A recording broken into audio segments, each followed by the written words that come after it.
Yes, the Quantum Entwinement Subspace Prayer Program. And we're going to be teaching you today about the introduction to the telemed program and how to understand the basic ideas of our medicine dealing first with stress. Stress is the medical concern. Now, we're going to be reviewing the basic ideas of stress as a medicine. But way back, there was the ICD code, the International Classification of Disease Code for Stress. Then it changed to 308.9. Now, here it is, 2020, and the new number is Z73.3. This is stress needed to get insurance payment. Now, we're going to be talking about medicine, a whole new idea of medicine, and how stress is the medical concern. Hans Selye was a Hungarian, and he came up with the idea of stress and the pathway of stress as towards disease. He said that there was ease of flow, and that is health. Along comes something that helps block this flow or overstimulate the flow, and this sets up dis-ease, where there's too much or too little. We now take a look at the ideas, and as these type of stressors come in, these different things that come into the body, these different stressors, and let's take a look at them. And the idea of the stressors are, number one, just simple stress. The idea of stress at work, stress from the family, and pressure, and job stress, and school stress, desires to perform, desires to conform, desires to not to conform. All of these things put stress on us. And everybody has a different level of stress that they're comfortable with. And that doesn't change too much through life. But there's much more to life than just the simple idea of stress. There's more. There's the idea of a lack of awareness or education. If you do not know that white sugar is bad for you, if you don't have that education, then it's going to be a problem. If you do not know that having coffee with a meal is harmful to your pancreas and harmful to digestion, then you won't understand. So you have to become educated, and you have to become aware of different things. If you think that it's summer and you dress for summer, but actually it's fall or even winter, if you're not aware of the seasons, this type of condition will create problems for you. You must become aware of your body. If you're eating and your body's had enough, you have to be aware of the body saying, I've had enough, rather than the mind saying, wait a minute, I paid $24.95 for this, I'm going to keep eating. You have to be aware of the body. We have to have awareness education. We have to learn ideas of the mental factors of greed and anger, delusion, worry, and fear, and all these other things, and how they strike us and hurt us if we hold on to them too much. These different energies of the mental factors touch us, but we shouldn't cling to them. It's clinging to them that create the disease. It's okay to mourn. It's okay to be fearful. It's okay to be greedy, but not when you hold on to it. It's the stickiness of some of these emotions that create disease.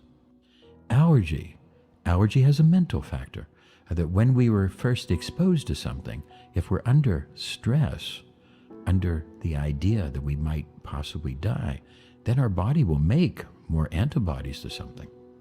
So we have to understand these different types of things. We have to understand the ideas of heredity. We can have inborn tendencies to disease, and etc. All of these, what I've just brought here on the list so far, are the internal causes. Now let's look at the external causes of disease, the external stressors. Trauma. You could fall. You could be hit by a piece of small lead called a bullet. You could twist an ankle. Many different things that can create problems in our lives. Trauma. Toxicity.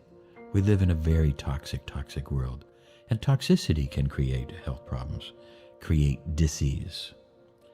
Pathogens, microorganisms, worms, virus, bacteria, etc., create disease.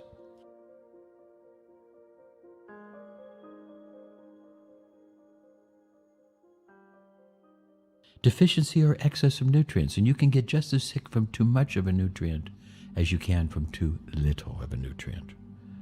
We have to have a balance of these things.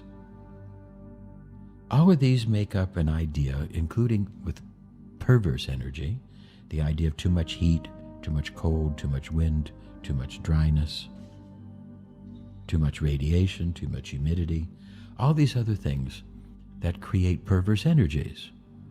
Ionizing radiation, X-rays, cosmic rays, gamma rays.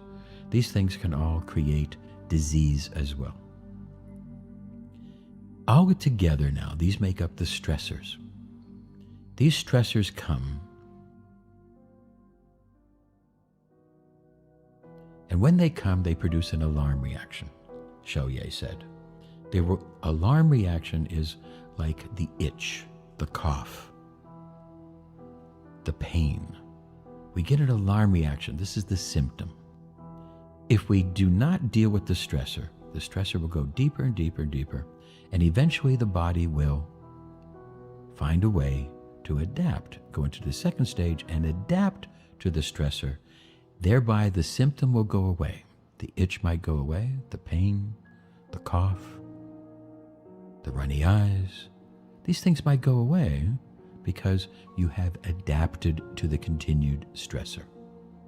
The disease is going deeper, but the symptom goes away, and the most critical statement in all of our healthcare: being symptom-free is not an indicator of health. We must embrace that and recognize that as well. The stressor can go deeper and deeper, and after the adaptation stage, you can go into the exhaustion stage, where organs start to give out, organ systems give out, cells give out, organ systems, and finally the organism. And if continued, the stressor continues, it can go into death. Before it goes, it can go into functional disturbance, where the function of an organ is disturbed, and later it can go into an organic, where not just the function, but the actual organic nature of the organ. The organ can hypertrophy and swell, or atrophy and get smaller. And thereby, we now see the different ideas of disease. In order to develop the way of handling this disease through our natural methods, we first recognized reduce all of the causes, and I say causes plural, all the causes of disease. It is rare that there is a single cause. There usually is a single thing that might be the start of all the other problems. But basically, if we look at all the causes, we get a better idea. We then want to repair the organs that have been damaged. The idea is that the cause is like a nail in the tire, but after we take out the nail in the tire is still flat. We have to do something to help repair the organ that has been affected by the cause, the stressor. To do this, we have to be able to use the Sarcode type therapies and developing and lifestyle and etc., good nutrition and all these things to help repair the organs that have been problems. Then we need to unblock the blockages to flow. The idea of dis-ease is dis-ease of flow. And we want to be able to work with the acupuncture, the chiropractic, and all the other different sciences that are balancing the flow of energy. Next, we want to treat the symptoms. Yes, we need to treat the symptoms, but we want to treat the symptoms naturally and not synthetically.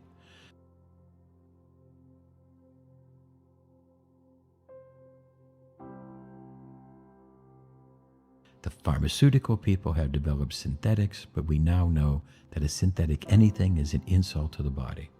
We do not want to insult the body unless we absolutely have to. Once a patient has been given a synthetic drug or any type of drug from his medical doctor, please do not interfere with that sacred relationship. You might be able to help talk to the patient, but it's between the patient and the doctor as to what they do with that relationship of whether they're going to take that prescription or not. The doctor and the patient should look at this. You might be able to offer advice and say, maybe let's try something natural, but you need to do that with the doctor, because this is very critical, to be able to work with the medical system, not against it. As I've told you in many of the other interview processes, we always want to have a referral. We want to refer our patient to the medical doctor. It's the medical doctor's job to do the diagnosis. You see, we really don't need to diagnose. Yes, it can help, but we need to leave that diagnosis to the doctors who are licensed to do it. As a biofeedback person, you're here to help with their lifestyle, help with their stress. Leave the diagnosis to the doctors. Let them do the guessing. If we look at House, we're going to see how they struggle to do diagnosis episode to episode to episode. That's how they work. And you can see that with virtually every patient that they do see, they always get the diagnosis wrong. Mebendazole can cause adverse effects, but nothing like this. He's been off them since yesterday anyway. Long passes, wild guesses, anything. Hypopituitarism could cause multi-organ failure. His thyroid hormone wasn't completely normal. Those threadworms, why would his body have gone to hell just hours after they were gone? The worms weren't hurting him, they were helping him. He has extra-intestinal Crohn's. He got it from being raised in too clean, too overprotective of an environment. It's the hygiene hypothesis, why there's so much autoimmune disease in the developed world and almost none in the developing world. The worms were keeping the Crohn's in check, teaching his immune system what it should have learned from eating dirt growing up. Once you killed them, it started killing him. So his life of filth wasn't the problem. The clean living was. Let's start him on methylprednisolone. And some helmets. Worms. Cool, huh? Yes, this is the best way to strengthen your child's immune system. This is the best way to really get the immunization. This really is the best way to start to immunize your child. So as we see, stress is the medical concern behind all diseases. Now that you've learned that it isn't just stress, but it's a group of stressors that we need to reduce to help our patients.